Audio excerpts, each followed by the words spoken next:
June came by way of a flash, and the reviews are going to happen even quicker. Yep, that's a good way to start a video. Yeah, now we're going to be more chill. I'm Mike. I'm Nick. We're the Brothers Murph, and it's time for Rapid Reviews, where we take every single game we played in the month of June, in this instance, and we review them. Real quick reviews, overviews. Love it, hate it, go. Go. Boop, Yeah, we're going to go through all the games. We played a decent amount this month. Decent amount of new stuff came out this month for us. That was first play, new or old game. It was new to us. We had total, how many games between the two of us? 40? We played 40 different games. 40 We're gonna do different 40 games. reviews real quick. Yeah. Starting right about now. Nick, what'd you play? I played Mexican Trains, which is a game, a domino dominoes game. type game that I'd never played before. I've seen it. I was playing with my roommate and his family, and they love this gameplay. I'd never even heard of it, but essentially it's a dominoes type game where you have this like cool little domino holder thingy in the middle, and essentially everyone has a train. And each person has like a train route, and then there's like a public train route. Oh. And essentially there's a starting tile on the top, and it's a double-sided tile, and you start off with the 12. So it's a double-sided 12 and 12. Okay. And then so basically to start your train, you have to start with a 12 on one side of the domino. Okay. Because it basically has to match to the metal. Yeah, it's going toward the middle. And then after that, same dominoes, you're matching as you go. So you go 12 and 4, then I put a 4 and a 10, then a 10, and you can kind of go like that. And then if you ever put a double down, you put it down sideways. Yeah, and then you have to, I think it's called justify it. No. You would then have to put another, say I put double 4 down. You have to put another 4 down, or else if you can't, you have to stop. And essentially then, or if you come around to your turn and you can't play anything. And so you can always play on your train or the public train. Yeah. Everyone can play on the public train. Options, yeah. And so if you ever can't play, or if you justify something, you can't finish the justification, you put down the double, you can't do the X one, your train is up. And essentially you have to put your train on your track, and then other people can play on your thing, which doesn't really hurt you, but it gives everyone more options. Yeah. Because like their thing ends in 4, this thing ends in 8. But then there's 3 more trains open, and so now it leaves you more open, and the first person to get rid of all their tiles wins. Yeah. And it's really, really fun. It's quick, it's dominoes, but it's really, really fun. A lot of like cool little manipulation of like trying to do this and playing on other people's things. It's really, really fun. Played a bunch of games against Mexican Trains, great little dominoes game. Never played it before, it was awesome. Sweet. Another thing we played a bunch of this month was Unmatched. We played base game Unmatched characters. We played all of the Cobble and Fog characters. We played Jurassic Park, and we played Bigfoot, and we played all the Unmatched we played at this pieces point. from all of the Unmatched, excluding Bruce Lee. Yes. That is out there. So we played just tons of wacky combinations, but Cobble and Fog came out, which was the main kind and Jurassic Park. And Jurassic Park came to us, was the kind of main excitement, but then we started mixing in like new and old stuff to see how they all start to Raptors go together. versus Bigfoot kind of stuff. Now there's so many different combinations possible because there's so many different 13, heroes. yeah, it's like nuts. Yeah, and so now it's starting to get bonkers where you can have like how would Dracula do against Robert Muldoon from Jurassic Park? Like let's find out, have a fight.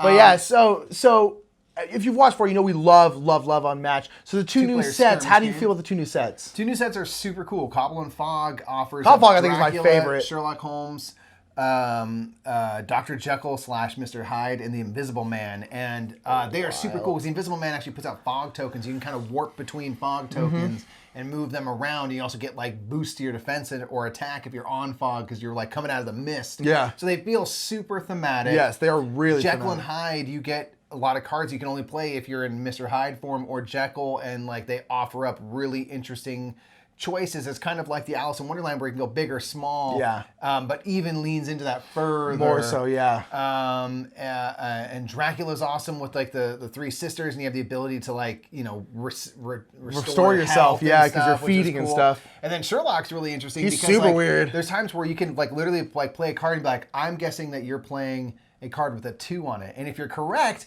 you just negate what they do because it's Sherlock putting stuff together. So the thematics in this one are super duper fun. Yeah. But Unmatched is awesome. It's a card-driven skirmish game where you're moving people around and fighting, and it's all about these famous people from myth and legend coming together for a good it's a real good time in the town, so it's great. We love Unmatched. The Jurassic Park set is also super cool. Awesome. The Raptors are super cool. Muldoon's super cool. They're all wild. And so Unmatched, we haven't tried it yet. Try it. There's more and more sets coming out. Oh my gosh, there's so many more sets coming out. Sets. But in the meantime, we played another game a few times. We played Monumental. We did play Monumental. New to us. Yes. Monumental is ultimately kind of a deck building Civ game, Civ themed game. We're going through 3 eras from antiquity to the present, and you are doing deck building where you're getting these cards and stuff, but it works in a kind of a different kind of way. It's very interesting. Because in this one, you put together 9 cards in a tableau in front of you. Then on your turn, you're going to activate all the cards in one row and all the cards in one column, other way around, to give yourself 5 cards. We have 9 options of cards to use. Yeah. So it creates kind of a cool way where you ultimately end up with a hand of 5 cards. Yeah. And these cards will give you resources, which you then can build wonders of the world, buy more cards. They give you military resources, which help you move around on these tiles and claim provinces, which give you perks and bonuses, some area control. And there's science, which help give you these knowledge cards. And it's kind of like a weirdly simple game. It's big. We have the deluxe version, so it's humongous and minis and stuff. But it's sort of like you're getting some resources and you're getting these cards with it to kind of deck build. But this one's cool because they go on top of your deck, not your discard pile, so you know it's coming up next turn. Everything you buy. And you're building wonders and moving through time. Really and good. At the end, you score for how many people you have out on the board, how many wonders you build. Scoring's pretty simple, cards, and you can get these cultural policies as well, which give you these cool perks. And those they're kind of specific to the country you choose. Yeah, it's really fun. It's one of those games you take because the big giant minis. The minis are gorgeous, but like we're just not big mini gamers like that. I wrote it off knowing nothing about it. Yeah, we neither were like whatever because it looks like a big Amerithrash dudes on a map game, and it's super not. No. Like the minis are very nice, but are unnecessary. Correct. Like they do not need to exist. I'm fine with them existing because it makes the game look even cooler. But like the minis are really good. It is not necessarily what it looks like at face value. It's really, really fun. I like it a lot. It's really good. I like the different factions. I'm excited to play more factions. It's really cool. Monumental is great. Yeah, the deck building's great, and you have different factions. So you can play as Greece or China, Denmark, Japan, Egypt, and then they have now a second expansion that just kickstarted. But they have like in the Lost Kingdoms, you have like the Atlanteans and stuff. You know, you like it starts getting into myth a little bit more, and you have like heroes and monsters you can add. There's a bunch of stuff you can toss in if you wish for added flavor and things like that. It's really good. Super cool game though that like is right up our alley mechanically, but I would not have guessed it from its face. No. And I'm glad. don't always judge games by their cover. You know? Because like I was like, oh, this is a game we really love in here, and I would not have known. No idea. So that's Monumental, really fun. Next one we played is a great game. It's a pretty light game, also very deluxeified version. This is Chai. Chai. We played a decent amount of Chai. Chai is a great game to get new people into gaming. Yes, I'm actually going to do this as a topic for a Metagame Minute because Chai Deluxe is ridiculous. Very deluxe. Yes.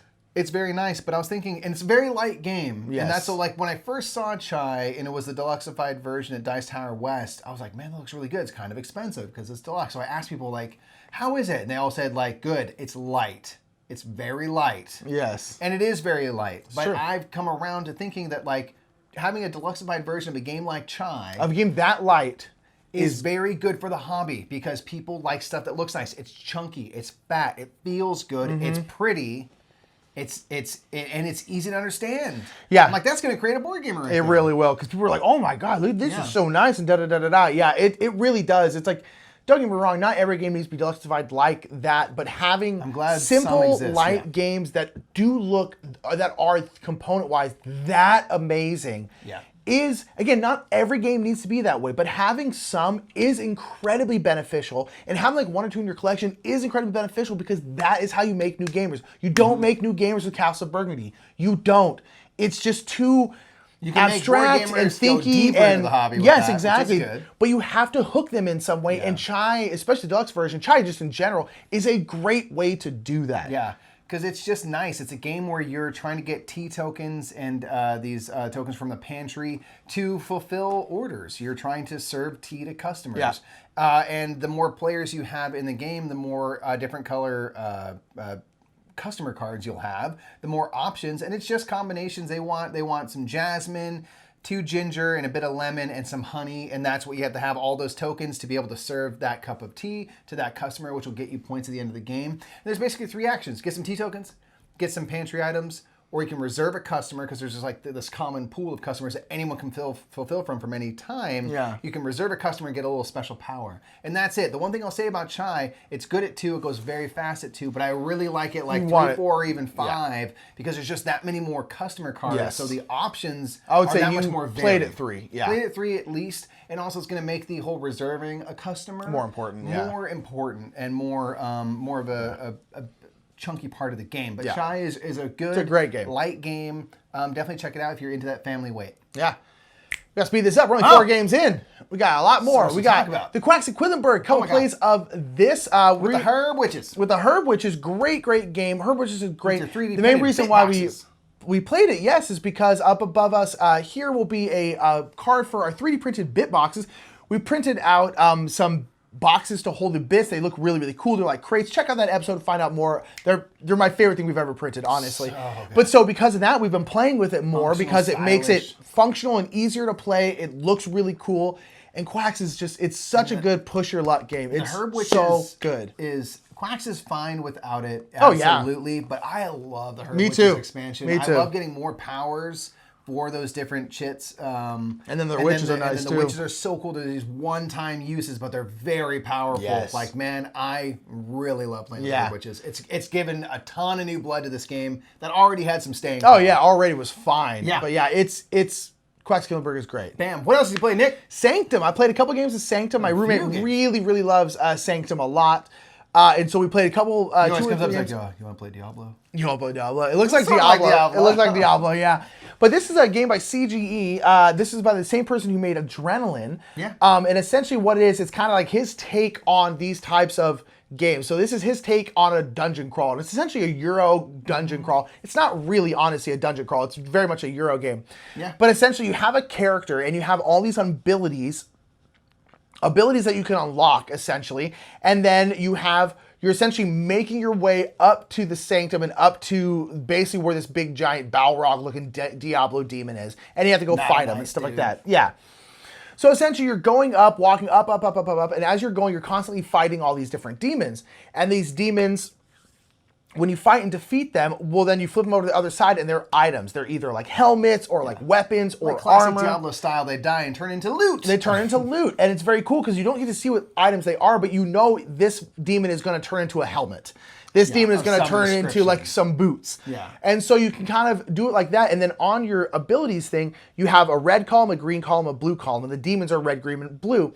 So as you defeat more blue demons, you get to unlock more blue stuff. So you're trying to manage which color demons you're fighting so you can unlock these different abilities. And essentially all of this is just you trying to get ready for the final fight. Because the final fight is really hard. You're just going through this gauntlet fighting this demon, and you can't rest during it. You're just going doosh, and it's going through. That's it. I've only won the game like once. I've only even gotten through like the gauntlet like once. I've never done that, It's really fun though. Really fun. Cool looking game. Great Euro game. I really like Sanctum. My roommate loves Sanctum. Yeah, and it's so all about like mitigation of dice and things. Yeah, it's just really cool. fun. Like it really, like Adrenaline did. You know, it takes like took that kind of genre tropes and it's like, how can I make this a Euro game out of this? Yeah, and still make it feel. It feels like a blend between like a Diablo type game and a very standard Euro dice mitigation game. Yeah, the Sanctum is great. Check it out. It's really fun. Burgundy with demons. Sure.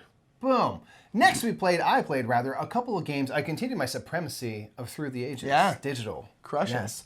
I played against my buddy Crook in a 2-player game. Flexed on him real quick. Then I played a 3-player game against a person who played the game a lot, but hasn't played recently. Guess what, Nick? Crush on it. Flexed on him real quick. To be fair, he had never played with the expansion stuff. We were playing with all the expansion stuff. I've never played expansion stuff. It's a bit of familiarity advantage.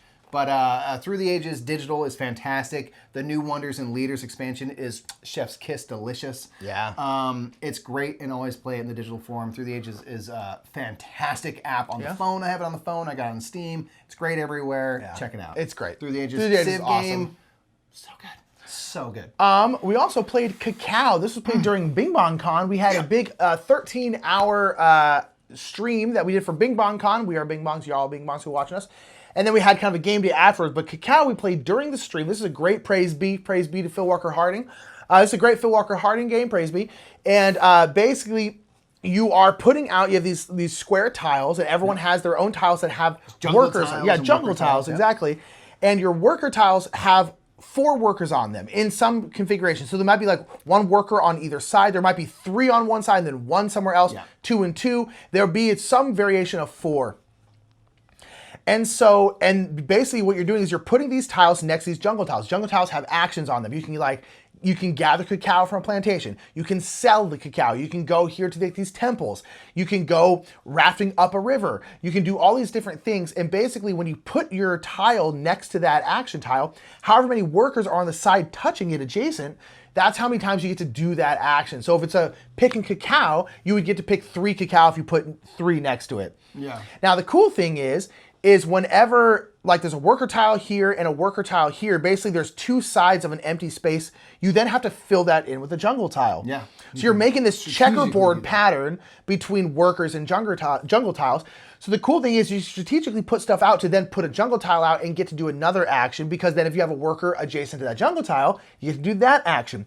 But the cool thing is also, is you can have a boom, put this thing out, and then there's a worker sticking this way, and then like, much later in the game, that spot up here might get filled in by a jungle tile that Mike put in there, and then all of a sudden, boom, that person gets to then activate. Super light, super cool game. It's a really, really fun, family weight, Phil Walker Harding freaking classic. You know the level of game Crush. he makes is perfect. Crushing it all day. Yeah, it's just really fun to be able to activate stuff later and strategically box people out while you get all the benefits and stuff. It's great while being light, and you're just trying to get some cacao, sell it, get that money, get out. Right. Boom. You also ran a big game of Cartographers. I did during Big Mon Con. So the first day of Big Mon Con was our 13-hour stream. And then the second day was all in our Discord. And basically it was just a game day. So people could get together on things like Tabletopia, Tabletop Simulator. It was just a big online game day. And Mike and I hosted some games. And then in our Discord, you can have kind of like a Zoom type video chat now. Because everyone's adding that kind of feature now. It's needed. It's very, very cool. And so I ran a game of Cartographers. We had like 20-something people playing it. It was really, really cool. Most people on like video chat, we're all chatting, talking. It was very, very fun. Cartographers is so stupid good. It's my favorite roll and write at this point. Easily, it's so damn good. It's a game where you're essentially building out a map with these kind of polygonal shapes. It's really wonderful. You've heard us talk about it a billion times. Try it. It's probably the best flipping right out there, folks. Yeah. So get after it. I played a few games of Nations. Yeah, you dice did. Game. A lot of Civ going on this month. A lot of Civ, apparently. Civ month. Nations, the dice game, is based off the game Nations, which is a Civ game. And this is a very quick filler that I quite liked. We played it before playing a bigger game. And then my buddy and I played it like 2 more times just because we enjoyed the first play. So what you're doing is you're rolling these dice, which will give you gold, will give you swords, food, stone. And based off of these dice and a couple tokens you might have, you're going to be buying more tiles and things from a display. Now, these tiles might give you new technologies, which will result in changing the dice you have available to roll, because there's red dice, which have a lot of swords. There's blue dice that have a lot of stone and knowledge is another thing you can roll. There's orange dice that give you a lot of gold and stuff like that. So there's like different ways you can kind of get these tiles out to get different dice. You can get things you can control territories using your swords, which will give you maybe tokens. So now you have a gold token. Yeah. So now if you don't ever roll a gold on your dice, you can still spend some gold with a token. And that's all it is like getting stuff and then spending out to get more tiles. You can work on Wonders of the World by buying gold. Of course. Paying in stone to complete the wonder, which will be worth points. You can roll knowledge to be furthest on the knowledge track, which will give you points. There's food, which can help with these famine tokens, where if you have like 2 or 3 leftover food at the end of the round, you can get 4 points. If you have extra swords at the end of the round, you get 4 points. It's very simple, very light. But I actually really liked it because Crook and I would play a game in 10 minutes, maybe 15. Yeah. Like, we play it so fast. We play it on Tabletopia. And it's cool. And like, I haven't played Nations itself, which I know is a much bigger, heavier, longer Civ game. But it's cool to play this like light one that feels just like a little Civ thing. You see the wonder, Stonehenge comes out. And like, that's one thing I like about all these different Civ games. There's there's overlap. Yeah. They all have the wonders of the world. You're going to have the pyramids in all of them. And so Yeah. it kind of gets fun. You're like, oh, yeah, all right, I know where this is going. I know where I'm Antoinette's doing. coming up, you know. Yeah, right. Yeah, so it's cool. Nations Dice was really cool. Cool. I liked it. We played a game also during Bing Bong Con. A lot of these games are going to be from that. We played Color It, which is a color in right, I suppose. Yeah. A roll in color, rather, by Haba. Great little kids game. Yeah. Where essentially there's going to be some kind of pictures, a bunch of different pictures. And it's kind of like a coloring book picture. It's just lines and then blank paper. And like say there might be a flower, and each petal in the flower will have dots in it, either 1, 2, or 3. And basically what happens is you roll out dice, and you roll out a color die and then a pip die.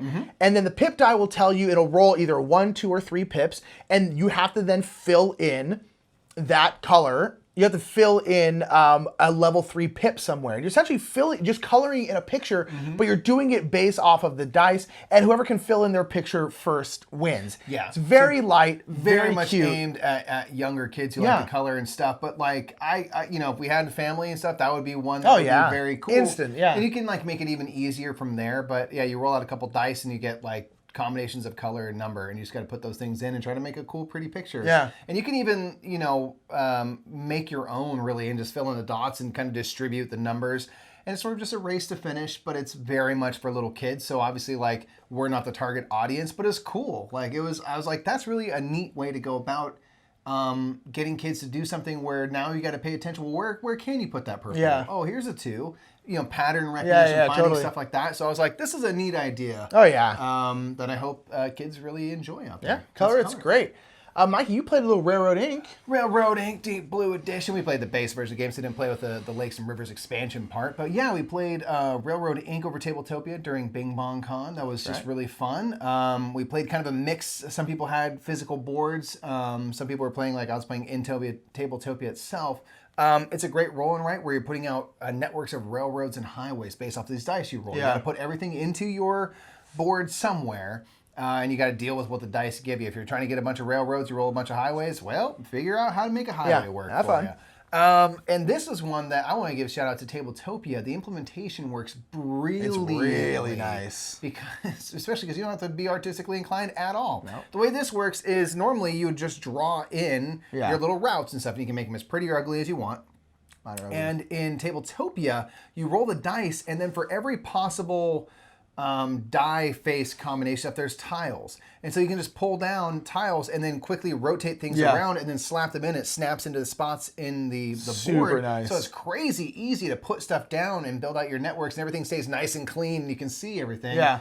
So it was very fun. Yeah. Railroad Ink is a great roll and write. We've loved it for quite a while now. Yeah, it's great. We also played very quick game of Criss Cross. Criss Cross, another roll and write. There's nothing but quick games of Criss Cross. Yeah, Criss Cross is incredibly quick and light. It's great though. A little grinder can see a game where essentially you roll out 2 die. The 2 die have 6 different symbols on them. So there's like an X, a circle, a triangle, just very lines, basic whatever. shapes. Yeah.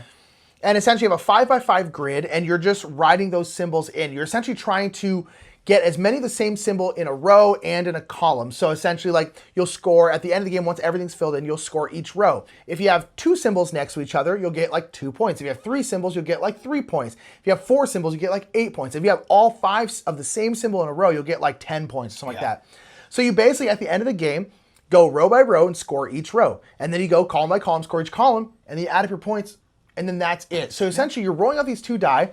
You have to put those 2 die next to each other. Yeah, it's kind of like make a little domino out of it. Yeah, you're kind of making a little domino. But other than that, you can put them wherever you want. And so it's just a little puzzle where you're just rolling out these die and then trying to maximize your scoring depending on where you're putting stuff. And that's it. And it's great. It's super simple. You can play with an infinite amount of people. They can literally just draw a 5x5 grid on a piece of paper. Yeah. We'll play this on live on Twitch. Twitch.tv/Murph. Be there. But nonetheless, and then we'll play with just people. And people just like draw a 5x5 grid, and you can just look at the dice and play with us. It's super easy, super fun little game. It's like probably $10. It's very super cool. Reiner Knizia, little rolling right. Yeah. Nick, Feast for Odin is my number 1. It is your number 1 game. I've been worried more and more lately that's going to get usurped. By what? I don't know. Really? I have this weird feeling that we're going to someday get Caverna and play it, and it's going to jump. That may be true. Might happen. But we did play Feast for Odin. I don't think Guess it will. what? As of this moment, Still the best. Yeah, I don't think Caverna's gonna supplant it for you. I love it. I do want to get Caverna. That's our big old Uwe Rosen. Yeah, I do want to get it. Big old Uwe Rosenberg worker placement game is a feast for Odin with the Norwegians expansion. Essential, must have. Not essential, but it's good. Play it right now. It's cool because there's all these different action spots, and you're Vikings, so you can go explore islands. You can be farm focused. You can fish. You can whale. You can get sheds and buildings and things. Anything that you want to do. And ultimately, it comes down to getting different little polynomial tiles. You want to upgrade those tiles to a level high enough to then put them onto your central board or your island board, if you have that as well, to get points. And there's always ways you get points from ships you have and animals, for money you have and all that stuff. And it's just this cool game where you can choose a direction to go and try to focus and see how it turns out. So we've talked a bunch about it. I love Feast for Odin. It's my favorite game of all time. So you know this is a positive review. Yeah, pretty much. Great giant worker placement game. Yeah. Boom. Boom. Next one up is Fox and the Forest Duet. Fox and the Forest is a great little 2-player trick-taking game. Yeah. Where you're playing against each other, just trying to win tricks, but not too many tricks. It's a great little 2-player trick-taking game. But then last year they came out with Fox and Forest Duet, which is a co-op 2-player trick-taking game. Yes. And essentially in this one, you have a little board. A little forest board. They're both very mobile. We can actually fit both games into one box, which we did. It's got this little board, and on this board, there's little, what are they, hearts? Tokens? What are they? They're little gems, like little rubies. Gems, that's right, they're rubies. And essentially, there's a little marker in there, in the middle, and then essentially there's a bunch of spaces this way and a bunch of spaces this way. And whoever wins the trick, there are certain cards on there, either 1 through 11, I believe. Certain cards will have paw prints on them, and whoever wins the trick, you add together the paw prints from both the cards played, and then it moves in that direction. So if I win the trick, I'm pushing the little marker thing this way. And essentially, you're pushing this thing back and forth, trying to collect all the gems. Yeah. So you and that's strategically move. So you get really into this like meta game of being like, okay, I'm gonna play this. But then some of the odd cards, like the 1s, the 3, 5, 7, 9, they have certain powers on them. So one allows you to ignore the paw prints on one of the 2 cards. So I play this card, and we know without, because you can't talk about it necessarily, but we know that we want it to push it my way. I play this card, it's got 2 paw prints, and then, you know, Mike plays a different card, but he can ignore one of them, so we can ignore things and push it. It's just, sometimes you can push it in the opposite direction it's supposed to go, and you're essentially just doing this back and forth, trying to strategically get into each other's minds and playing the right tricks at the right time, winning the ones you need to win, losing the ones you need to lose. It's really fun. So this is one that, like, when we learned the rules, we're like, I don't think it's going to be very good. Yeah, it didn't seem good from a rule read. And then we played it, and then as we were playing that first game, we're kind of like, okay. We're like, okay, this is kind of cool. So this was now our second play of it, and I really kind of had the liked same it. thing where I was like, okay, this is cool. I can start to see how you can do it, and you get to that sort of subliminal communication with the cards you play and stuff. So it is cool, man. And this is one that's kind of grown for us a little bit. Yeah. We started off kind of like, and it's gotten better, good enough to stick around, certainly because it has that small footprint, which is great. Which is also nice. That's Fox and the Forest Duet. We played a game of Imperial Settlers, Empires of the North. Indeed. With the expansion. With the expansion people. Roman banners, Japanese islands. One of the Roman banner folks. You played one of the Japanese island folk. No, actually, I played the bankers, the dwarf bankers. That's right. Yeah, I played, because I haven't played them before. So that's right. And I played the one that we were making the foundation thing. I think it was the foundations and stuff. And so this is a game where you have different factions. And based off those factions, you're going to be able to build kind of an engine for yourself in different ways with this tableau of cards you build out. And you can do these different actions of exhaling and stuff like that. It's all to get different resources to kind of, again, figure out the action engine you have. You know, like I had these foundations I could play, which then would allow me to play certain types of cards. So I had to get these foundations out, to get these things out, to get that. You ultimately won because I couldn't quite get my engine going quick enough. But that's what it sort of is this race to get your engine built out, and every faction will work in a different way. They want different things. They want it. Sometimes you can put stuff on cards, and the more things you have on cards, the better. Other times you might want to discard a bunch of stuff from your empire and fuel things that way. They're all different. They're all way different. Yeah, I love Empires of the North for that variety. So good. Kind of like Unmatched. You can see like how will these two face off and who can build their thing quickest. Super cool. I really like. What a seamless jump cut that was. It's not weird at all. Nothing weird happened. The next game we played was Lord of the Rings: Journeys in Middle Earth, which is so good. Mikey came over to my place to my roommates, and we played a couple of games.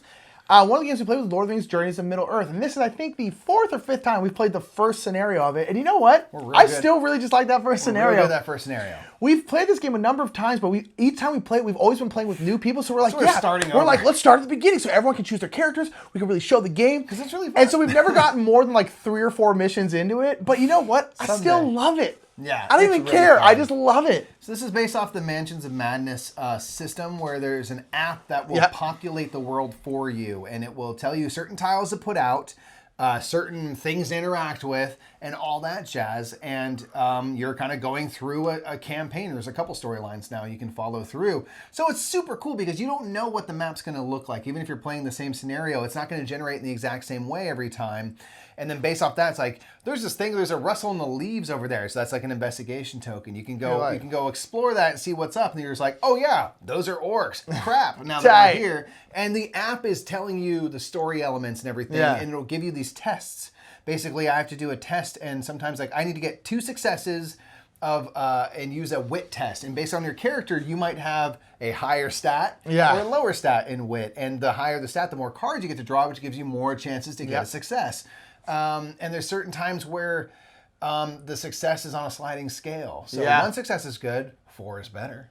You know, and that might change the story elements and stuff. So it's super duper fun. The cool thing is that if you fail in that mission, the story continues anyway. Yes. But now you might be at a disadvantage. Like in that first mission, it's like, try to find this lair without getting detected. And if you don't find it, then everyone knows you're coming. So when you go into the second part of the scenario, you're at a disadvantage. It's worse for you because you didn't get the drop on them, you know? So I don't think that first scenario is beatable. It's so hard. I don't think it's beatable. So I think it's meant to make you lose. I think so, maybe. It's to help teach you about the game. It's so good, though. Yeah. We haven't even gotten through the story. There's a whole nother story in there. Yeah. There's like expansions, and I'm like, I want to play it all so badly, but it's so much fun. It's so good. Journeys of Middle-earth's fantastic. We really like it. We got to explore it more. Indeed. We played Medici, the Steph Hodge special. We played Medici, which is our good friend Steph, who's on Board Game Geek with us. She loves this game. It's one of her favorite games. And so she's been wanting us to play it. And so we played it on Tabletop Simulator with a bunch of friends. We had a full 6-player game. Play, ideally, big 6-player game. And this is kind of an auctioning game where you essentially are trying to get these different goods. And essentially, when you're the first player, when you're like the active player, I suppose, you can flip over these goods. You can flip out 1, and then basically you can flip out 1, 2, or 3. And then depending on, you flip out 1, you decide whether or not to send it around the table. So that's the end of your thing. Yeah. And so like, I'll flip 1. Okay, I'll flip another 1. Okay, I'm going to send it around. And then everyone then bids on... It's a one-time bid. One-time bid. It's once around. And it gets back around to you, and then you can decide if you want to bid the highest and with that. And then you're essentially trying to set collect. You're putting these goods on a boat, and you're trying to fill your boat with as many high-priced goods as possible. But you're also trying to get set collection to go up these different tracks to get more points the higher you go up. And it was really, really fun. Yeah, it's a really cool game. It's very simple. It's just this kind of auction thing, and I like that's a one-time around, doesn't go on and on and on. And yeah, it's just like, you want to kind of specialize in certain types of goods. There's like 5 different types of goods, different color cards. Yeah. And the more cards of blue, say, you get, the more times you go up the blue track, which can be very valuable. But if you have a bunch of 1s, your ship isn't very heavy. Yeah. And that's another big way to score points. So it's just really, really cool about how do you get up the tracks and have high numbered cards, and like the highest number cards at 10, but it has no good type. So it's just good for weighing down your boat. But you know, there's just lots of fun stuff to consider, but it's like ultimately really simple. Here's some cards. Do you want to know? Move on. You can have 5 slots on your boat. So once you have 5 cards on your boat, you can just sit back the rest of the round. You're not taking anything. Nothing. You can't fit anything on your boat. Yeah. So yeah, Medici was super cool. Glad we got to finally play it. Yeah. Definitely give that one a thumbs up. Yeah, real fun. Mike, you finally finished your I finished my Charterstone campaign. We took a couple weeks off and then finally finished with a double day the other day. So finished out. I finished 4th place. Very solidly the entire campaign. I was very much like 4th in every game. Very middle of the pack. The 3 people that came first, second, third had played Charterstone before. Advantage, them. Obviously they cheated. Charterstone was good though. This is digitally in the app, and I was really happy with it. It's fun. The way the game kind of unfolds, and it becomes more complicated, and you kind of build these little engines for yourself. My engine was terrible. But you can kind of build up this engine to to get points and stuff. And it was cool to see it unfold. Like that's actually the first like full Legacy game I've played. Yeah. I've never played through one before. And it was neat. I really enjoyed it. The app continually got better as we played because updates happened, including at the very end, finally an update happened so the cards all showed their victory points, which is kind of a big deal. So that was finally good for the last game. Classic Stonemeyer popping off half-cocked, man. But they got there. So Charterstone was very fun. I would recommend it. It's cool digitally. Yeah. And you can play the full 6-player or just play against computers. Yeah. It's great. It's fantastic. So it was fun. Glad we finished. Yeah. Jump cut. All right, so next one I played during Bing Bong Con. I played with some followers of ours. I played Oceans, Evolution Oceans. This is like the next one in the Evolution line. It's about the oceans. But although it is pretty darn different. Every time I played, I'm like, this is not that similar to Evolution at all. Anyone out there is worried, like, is it too similar? No, it's really not. It is not that similar at all, despite the fact that it's in the same universe, which is our universe. But nonetheless, it's like, so this is, so basically, kind of like Evolution, you're getting species, you're putting traits on them. That's basically where the similarities end. Yeah. Because in this game, it's all about kind of a big circle of life. It's about you're creating ecosystems. Yeah, that's really what it is. And essentially, because everything is relative to what species is next to this specific species. So if I have two species, I have this one's on the right, but then Mike's is on the left. Mike's species here, and there's a lot of things where it's like you can leech off the species to your left and steal one of their food. So you sometimes will be leeching off your own stuff, or you'll be reacting to your own stuff. Or like every time I have like a bottom feeder, so every time the species to my left gets attacked, I get a food because I basically go like just bottom feeding a little bit. Bits. And so it's cool because you can make these really cool engines even amongst your own species where you can like have this species be like an apex predator and you can be attacking this species and then the species that's in the middle of them is like reacting to either of those species. Like every time this species attacks, it gets this. Every time this species gets attacked, it gets this. And you essentially could even like stay in your own little ecosystem just like, and just doing all these weird little things. And that would totally work. And then you're also attacking other people. You're like leeching off all, it's this very weird kind of big circle ecosystem going on. Yeah. And then you're getting food from like the deeps, you're getting food from like the coral reef. It's really cool. Because you get food or you get like population on a bunch of your species, but it's not like Evolution where you eat everything. It's like if you have a bunch of population, you get one fish from each of them. Yeah. They age out, they're aging out, yeah. And so you kind of want to have a ton of species if you can, because it's more potential things you can eat, but then you have to make sure all of them find ways to get fed and have a because the problem it's is about population control. Yeah, every single turn you have, only one of your species gets to eat. Oh, that's right. Yeah, but all of your species age. That's what. And if you ever can't age your species, they go extinct. So it's like it's a very fun little puzzle. Everyone has a little something, then the one gets to eat a bunch, and the rest you get like a trickle. I really like Oceans. I think it's an incredibly fun game. I like it a lot. I probably like it at this point as much, maybe more than Evolution. Definitely more than base Evolution. Evolution Climate, they're probably about even right now because I really like the climate part of it. They're very different though. But Oceans is great. Thank you to the Bing Bongs who played with me. It was awesome. Next game, Mikey. We played Planet during our Bing Bong Con, which is you have basically a magnetic D12. I just talked about it in my What's on That Shelf. Which will pop and up you're right trying here. to thank you you're trying to put out these different little pentagonal tiles to create land types like a bunch of forest, water, and desert and ice. stuff. And you're trying to do this to get these cards because cards are going to want a bunch of desert not touching ice. They're going to want forest touching dirt. And you're just trying to have the most of the things that are in the cards, and you see what all is going to come out throughout the entire game ahead of you, so you can kind of build towards stuff. You're like, oh man, there's a lot of forest-specific things. Let me make sure my planet has a lot of forest on it, and you have like a little bit of an ecosystem advantage, or you like, I want to have a lot of water on my planet, so maybe I'm going to try to make sure I have a lot of water so I get that bonus card. And it's just about that 3D puzzle. It's just very fun to be like, oh, if I look over here, it's real hard. There's some ice over there. I didn't see that. It's just cool. So that's a cool blue-orange game. That's really fun. That seems to be divisive and it's strange. So if people either love it or hate it, put in the comments below. It's good. I like it. I like it a lot. Mike, we got to play Point Salad. Play a bunch of little games. This is it's kind of like a hype of Gen Con last year. We missed the train on it initially, but finally we caught up. It's really fun. It's a really cool, simple set collection game. It's just straight up set collection. You have a little tableau of 6 cards that are like the market with 3 stacks of cards above them. So every card shows a veggie. It's like onions or lettuce Tomatoes, or carrots, bell peppers and stuff. And on the back sides of the cards are different ways to score cards.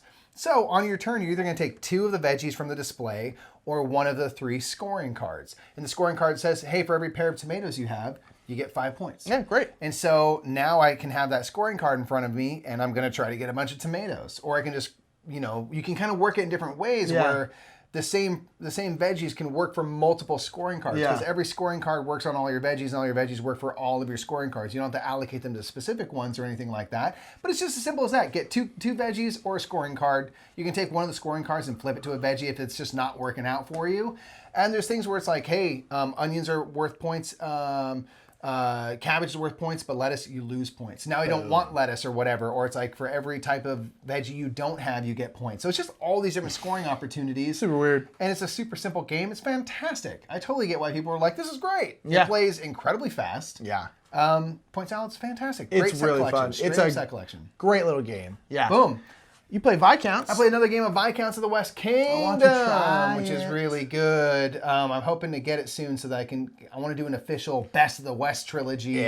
Best of the West Kingdom. We're talking about all the West Kingdom games. Viscounts is a cool game where now you're on a circular board and you're always going around it clockwise. And I always think of it as like a deck builder in slow motion because every turn you're going to put 1 card into your display that will ultimately have 3 cards that kind of rotate out. And based off of what's in your little player board, you're going to have a bunch of icons which are going to fuel one of 4 actions. You can go to the castle to put some people in there.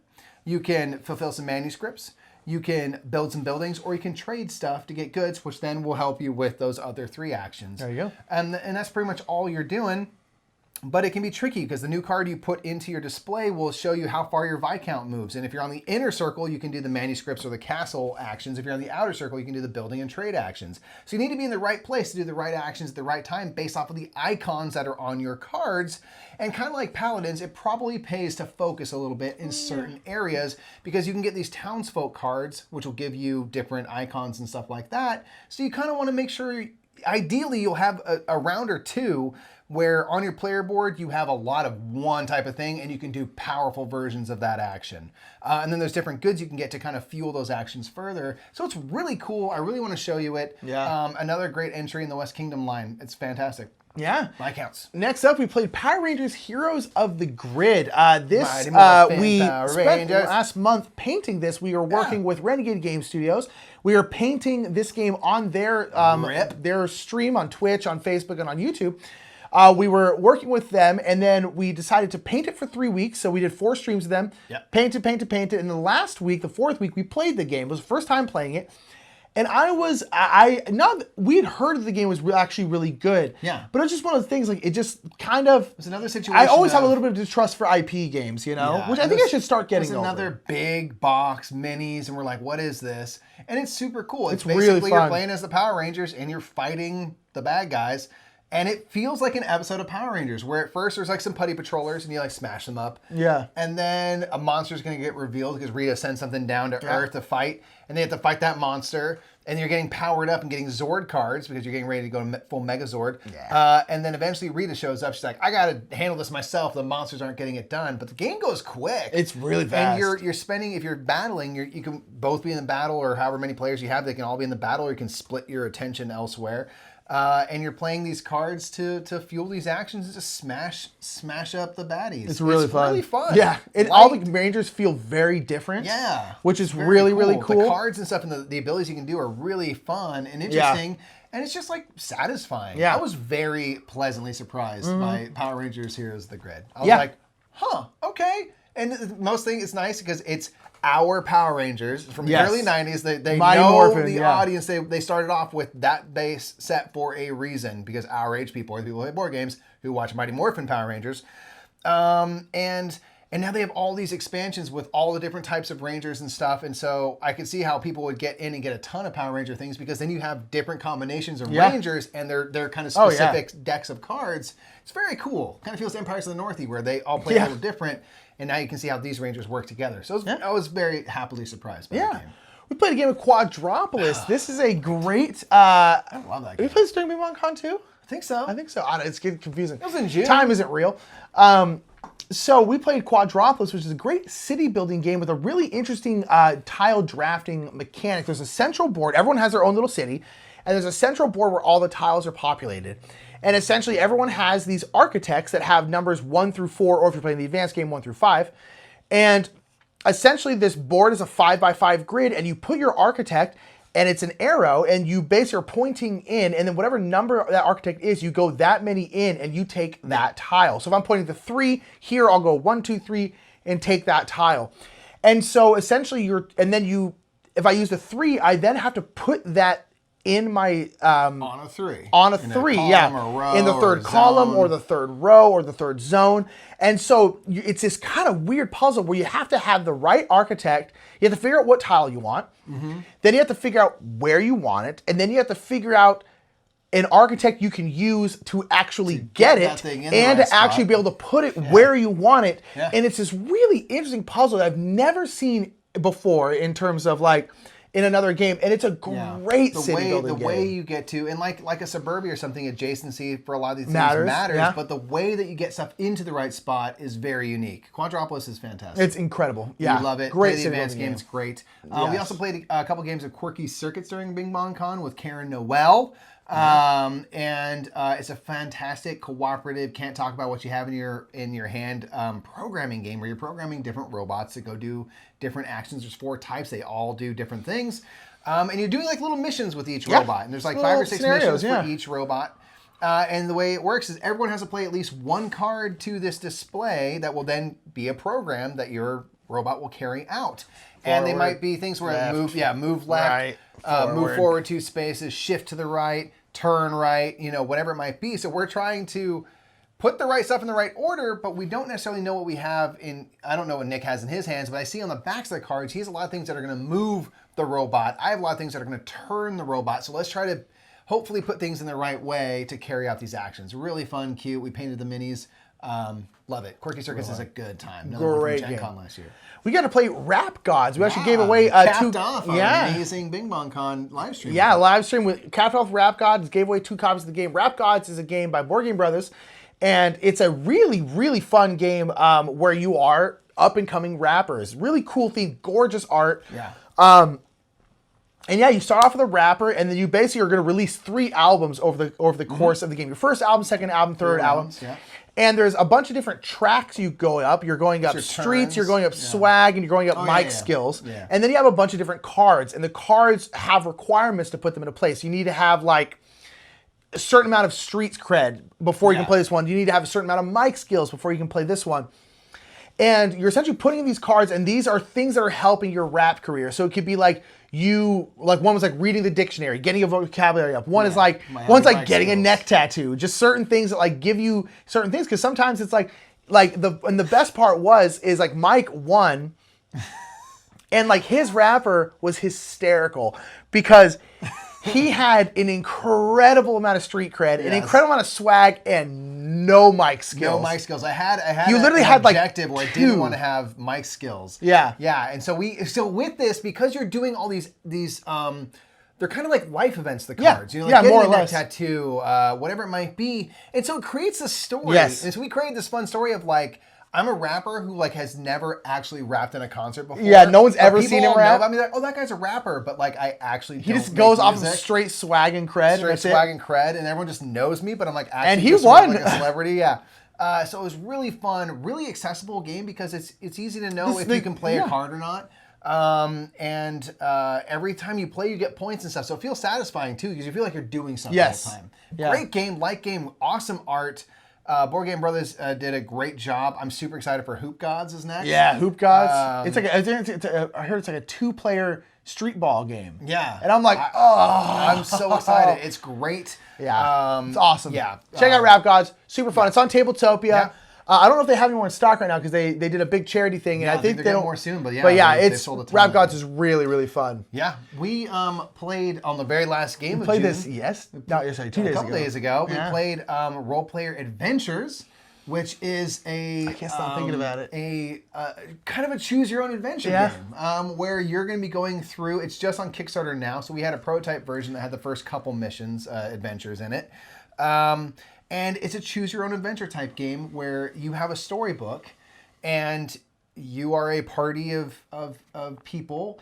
And you get some story elements, and then you can make choices. Yeah. Do you want to be on this person's team or this person's team? Do you want to go fight those people, or you want to try to sneak around? Yeah. You do all these different things, and based on the choices you make, you can tell already. We only played the first adventure. There's branching storylines. Oh, yeah. Where we did something in the first adventure that we're like, oh, this is going to change the direction of the game. Yeah. That's really cool. Yeah. And so from now on, we're going to be on this path. But if we went back to the beginning and chose the other key option, it might put us on that path. You can go back to the beginning and just choose completely different options and presumably would have a totally different game. Yeah, and so it's kind of in the direction of D&D, but obviously no DM needed or anything like that, because the book is going to direct you around, and you can make choices within scenarios and stuff.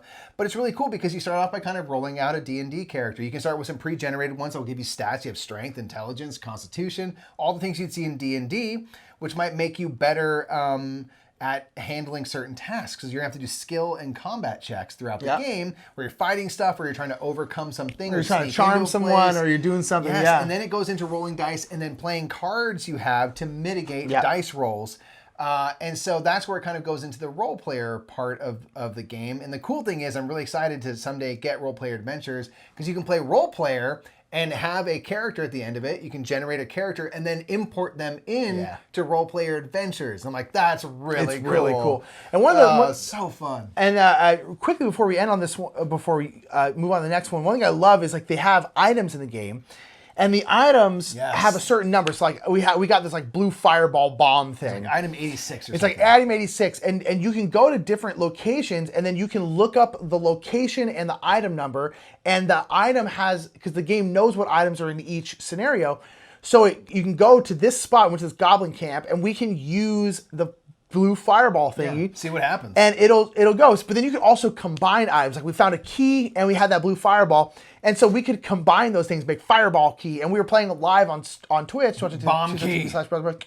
And people were just like, do a bomb key. Make a bomb key. So we put them together and we started like juggling and stuff. Yeah, it was like just juggling around. Super weird. And it's a super cool system that I want to explore so badly. I cannot wait to check it out. And you go through this whole adventure. And the cool thing is you can go back in theory and play it again and just go down a whole different path. And we have no idea like all the directions it'll go, because we only played the first adventure. But it's very cool. I'm so excited when it comes out in full to check it out. Roleplay Adventure is really neat. Yeah. So check that out. What else we got, Nick? We got played a couple games Terraforming Mars. Terraforming Mars. We played it physically and we played it digitally. We played the digital app. Yeah. And I quite like the digital implementation. Really fun. It's just the base game as of this moment anyway. And it looks slick. It's really cool. You can quickly look up how many tags you have and stuff. So there's a lot of upside to the digital version.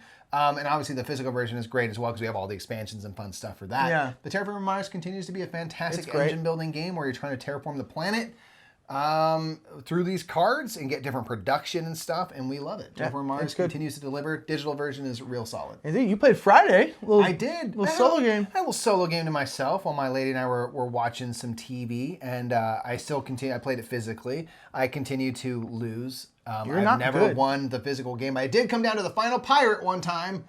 In this game, you're playing Robinson Crusoe, or you're kind of the character Friday helping Robinson Crusoe, who's not very skilled, and you're helping him overcome different challenges and get better at stuff. And, a little solo game. So, good stuff. Fantastic solo game. Yeah, I played Paladins of the West Kingdom. I played a couple of games of that. Fantastic game in the West Kingdom trilogy, and this one you're getting different color workers to put on these action spaces, some of which require specific colors to go down. And it's a game where you're trying to work on these 3 attribute tracks. You got strength, influence, and faith. And you can work on one track, which will use your strength and give you faith. And you can maybe use that faith to now work and boost this thing, which will give you influence. And you want to find ways to constant work weird up back these and tracks. forth, all the 3 different things. Yeah, so there's kind of 6 main actions you can do. And you, again, want to focus a little bit on a couple of them to try to race up these tracks.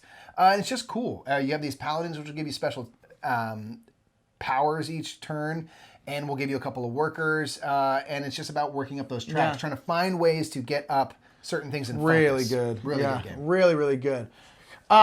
We played. Sorry, lost my thought. We played Ticket to Ride Nordic Countries. Yeah, we hadn't played one. We had a little bit of time before we had to stream. We had like an hour and a half, and we were like, let's play something.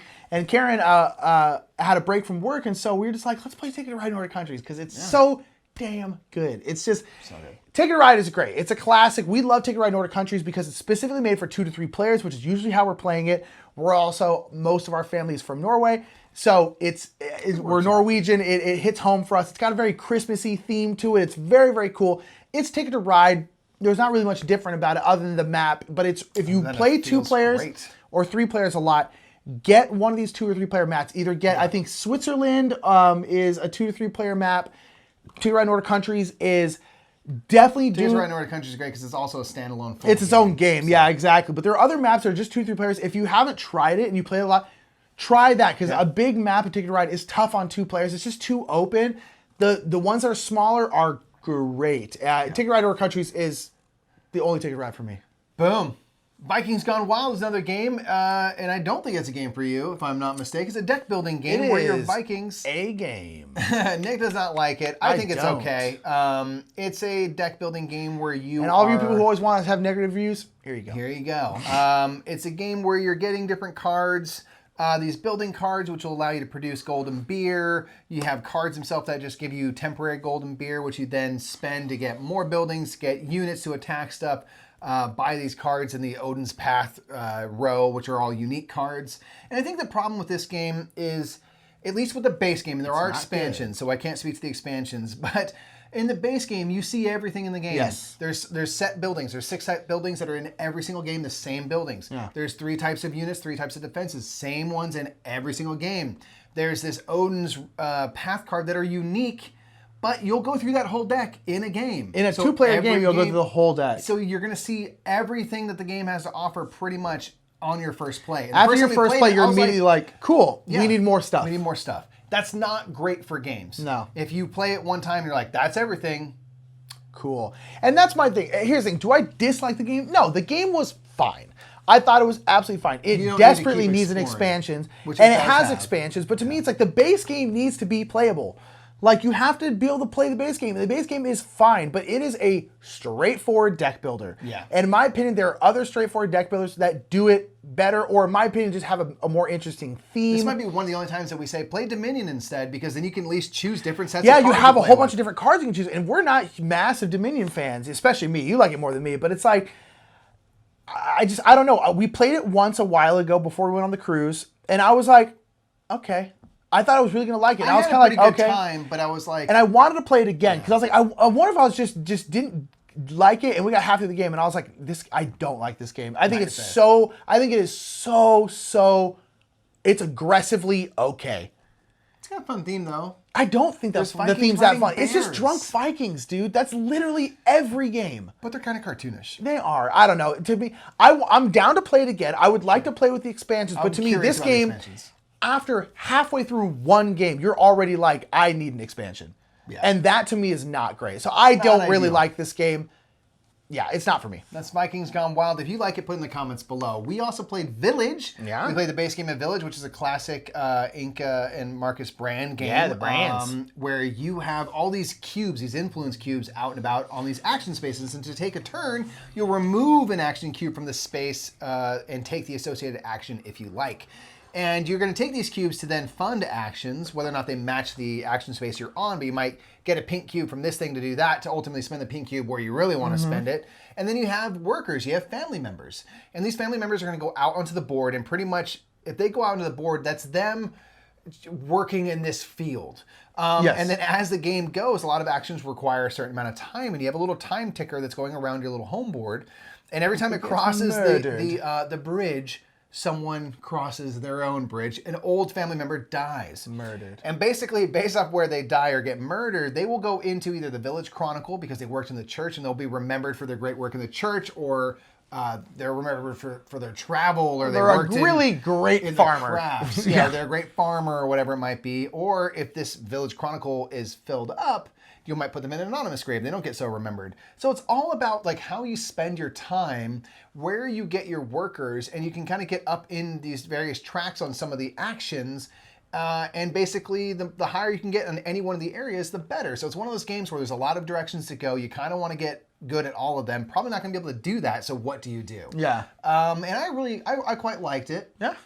There are a couple of expansions that we have available to try, and this is another one where I'm like, I really want to try with the expansions because I think it's going to beef it up. Yeah, I liked it a lot, more so than I thought I was going to. But I already am just like, oh yeah, I think the base game is honestly fine as it is. But I was like, ooh, expansion, that sounds interesting. Yeah. So yeah, this is something I'll say about Village. It's dry ass, straight up Euro. Yeah. I mean, it is not well spiced. No. It's good. It's fun. It's called Village, and it feels like a just rural village, man. Yeah.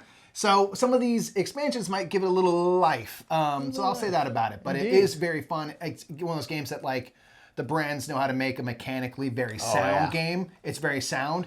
It ain't sexy. Yeah, it ain't sexy, but it's still good though. It's still good. Expansions. During BigMonCon, Mike, you played Scythe. I did play Scythe. Played digitally. Played a 5-player game. I got wrecked as I always do in that game. Checks out, Mike. You know what? I feel like I played the best game of Scythe I played in quite a while. And it just didn't matter. We came in like third. Middle of the road.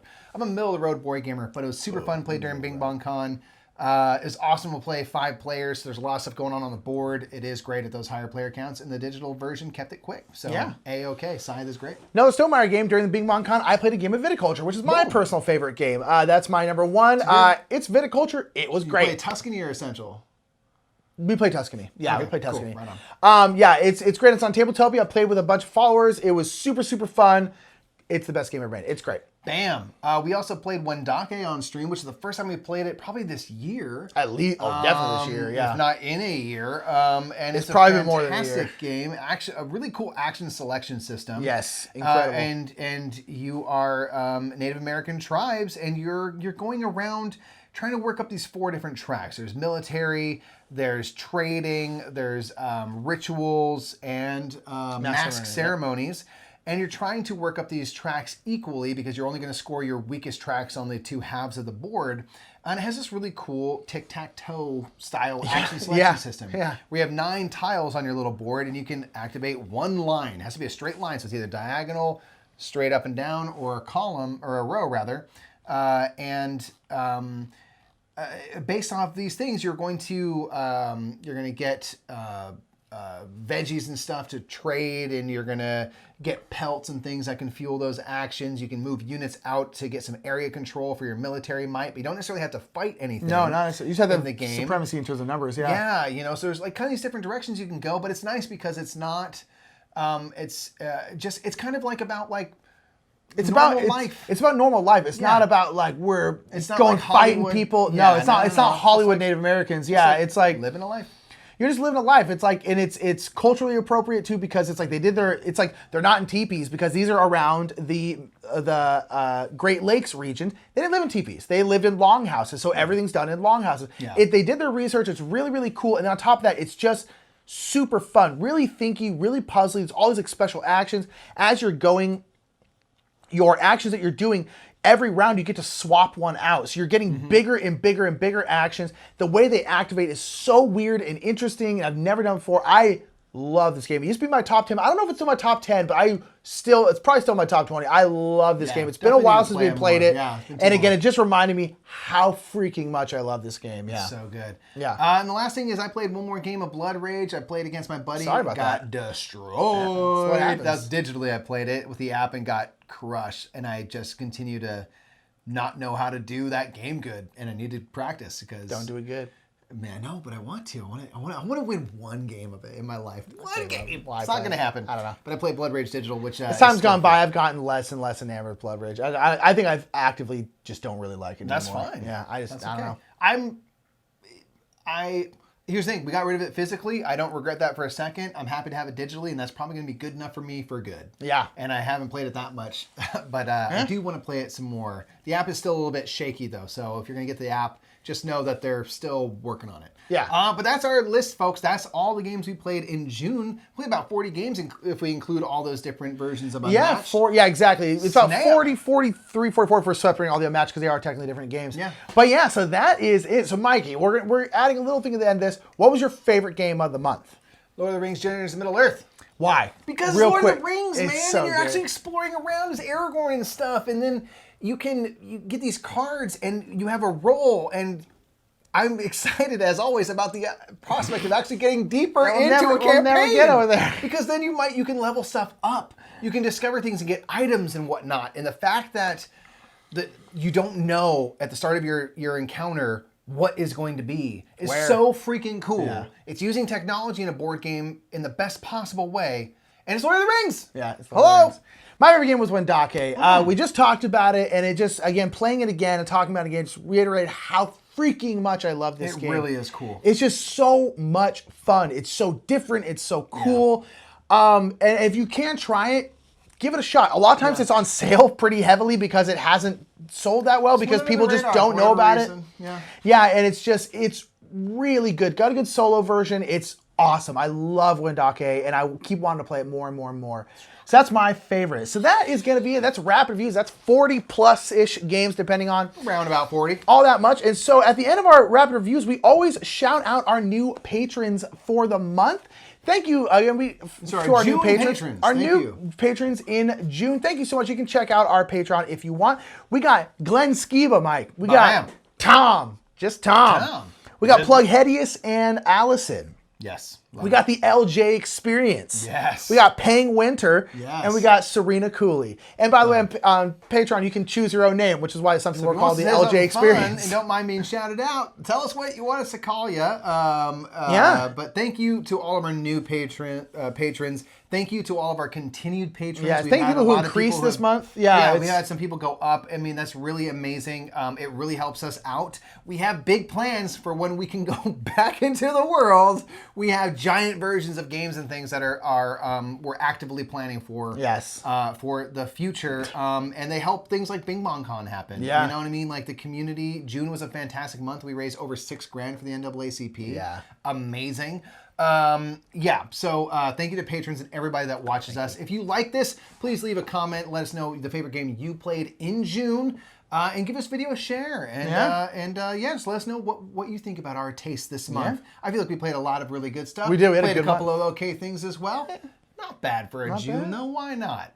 So that's it for us, folks. Until next time, I'm Mike. I'm Nick. We'll see you later. Bye. I know we said we were gone, but we have one more thing. We need you to subscribe, folks. You got to do it. You got to do it. Don't forget to give this video a thumbs up if you liked it. Yeah, and you got to check out last month's rapid review, which is right up there. And then down there is something. I mean, YouTube's smart. They know what you like. They know your social security number. They know what you like. They have scans of your retinas. They're paying attention. They got your fingerprints. They got your dog. They're on it. Yeah. Give the dog back, but give this video a thumbs up first. Cheers, everyone.